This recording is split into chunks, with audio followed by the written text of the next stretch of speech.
Hi guys, welcome to the week 7 walkthrough. Hopefully it should be relatively straightforward.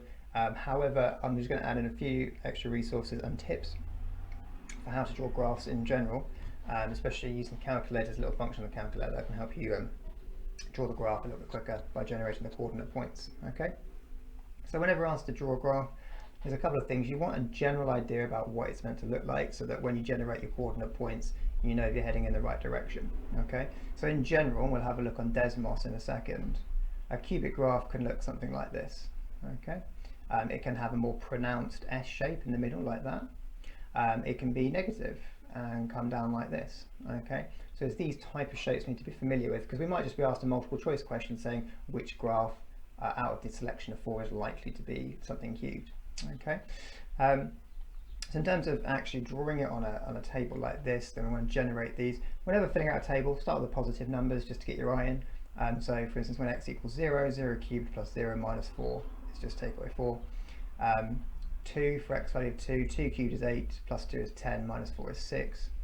And then for negative 1 cubed is negative 1, plus negative 1 is minus 2, minus 4 is minus 6.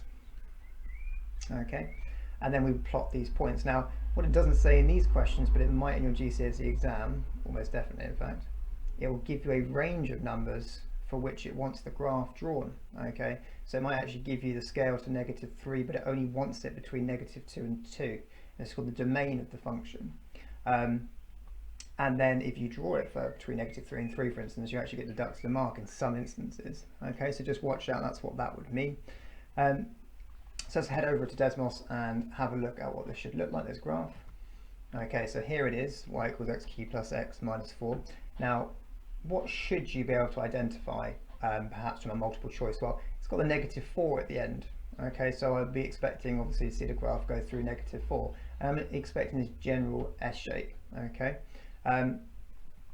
What other distinctions might I be able to make? Well, obviously, if I change this to minus 5, I'd be expected to know the difference between why those two would be different.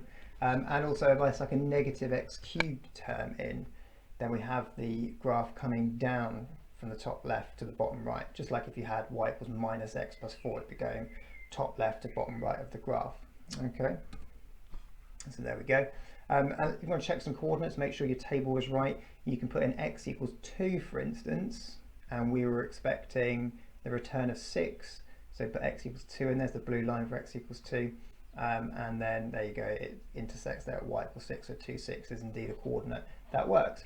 Now, as a little extra, you can use your calculator to quickly generate a table of values if you want to draw a graph. They may not encourage you in the exam to actually have a table of values. They've got one in this question, they might not in the exam, and just ask you to draw it straight away.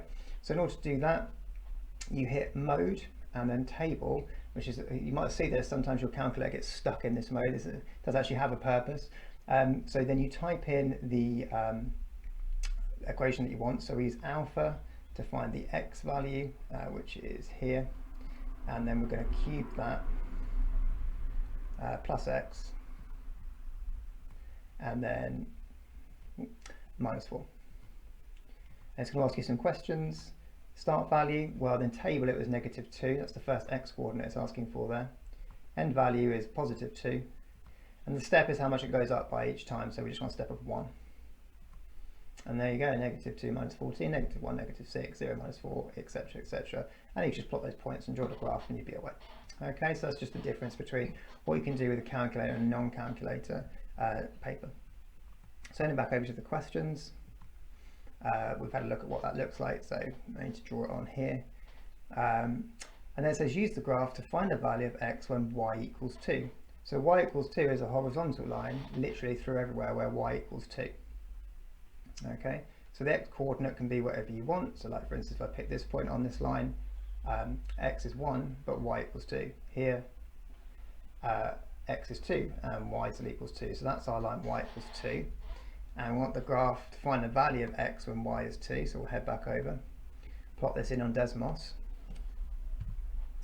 And there we go, it intersects there at 1.634. Now, you would be able to approximate that. Okay, again, it would say find a solution to perhaps y equals 2 and y equals x cubed plus x minus 4, which means where do the two graphs intersect? And they intersect at x equals 1.634. you know, they'd have a margin of error there to allow for you to estimate from the graph. And then moving on, again we've got this x cubed plus 2x term, so we'll do it non-calculator first. So 1 cubed is 1 plus 2 times 1, so we get 3. 2 cubed is 8 plus 2 times 2 is 4, so we get 12. And negative 1 cubed is negative 1 plus 2 times negative 1 is minus 2, so we get minus 3. And again we would draw it, and we want to find where y equals 6, so I'll just do that on Desmos again. Okay, so here we are. So when y equals 6, x equals about 1.5 would be good enough accuracy there. And again, just make sure the graph is smooth. So when you plot the coordinate points, don't do them with a ruler from point to point. It's not a linear graph. It doesn't go up by the same amount each time. So just make sure you've got a smooth curve running through them. So the last question we'll explore on Desmos as well, and that's this one, which is y equals 1 plus 1 over x. So 1 over x is called a reciprocal function, so reciprocal 1 over something that you originally had. So we should know what y equals x looks like, just that straight diagonal. So what does 1 over x, the reciprocal function, look like? And then with that plus 1 there at the end, well, that's just where it's going to cut the y-intercept, or the y-axis. It's just going to be the y. Any number at the end is just always the y-intercept. Okay. So let's have a look at these graphs in general. So let's start with y equals 1 over x. There we go. So why does it look like this? Well, if we take an x value, for instance, so let's say x equals 4, and in fact let's put in an x value here. There you go, I'll start with there you go. So as we can see, if I put x equals 4 and I'm doing 1 divided by 4, 1 divided by 4 is a fraction, a quarter, okay? If I put x equals 5 in, it's now a fifth, which is smaller than a quarter. So as we get the x value gets bigger and bigger, the y value gets smaller and smaller because it's 1 divided by that number, okay? And then of course, as x gets really, really big, we're doing 1 divided by some huge numbers, and then eventually what it's doing is tending towards 0. So like 1 over a billion, really close to 0. It never gets to 0, but because there's no 1 divided by something that gives you the answer of 0. But it gets really, really close, okay? Equally, we do negative numbers. 1 divided by a huge negative number, really, really close to 0. And then why does it do this up here? Well, again, so what we've got here, we've got really, really small x values. In fact, x value is less than 1 after this point here, and it really goes off and gets really big. Okay, so why is that? Because if we think about what happens, let's get the calculator out as an example. So we go, if you do get stuck, actually, it's mode and then 1. So if I do 1 divided by a fraction, 1 divided by 0.5, I get 2. Because if I take a fraction and ask how many times does it go into a whole number, I get more than 1. Okay, so as my decimal, my 1 divided by something increasingly small, gets smaller and smaller and smaller, what I'm dividing by, the overall number gets bigger and bigger. So for instance, if I do 1 divided by 0.2, so I'm at 5, because 0.2 goes into 1 5 times. Okay, and so as I do 1 divided by a really small number, the answer is huge because that small number goes into 1 loads of times. And so we get this thing called an asymptote, which is a value, again, it will never meet. Ooh. So x equals 0 here. It never meets this point, okay? But it gets closer and closer as the value of y gets bigger and bigger as the value of x gets smaller and smaller. And then so the final thoughts are what happens when I add 1 to the end. All that happens is we end up,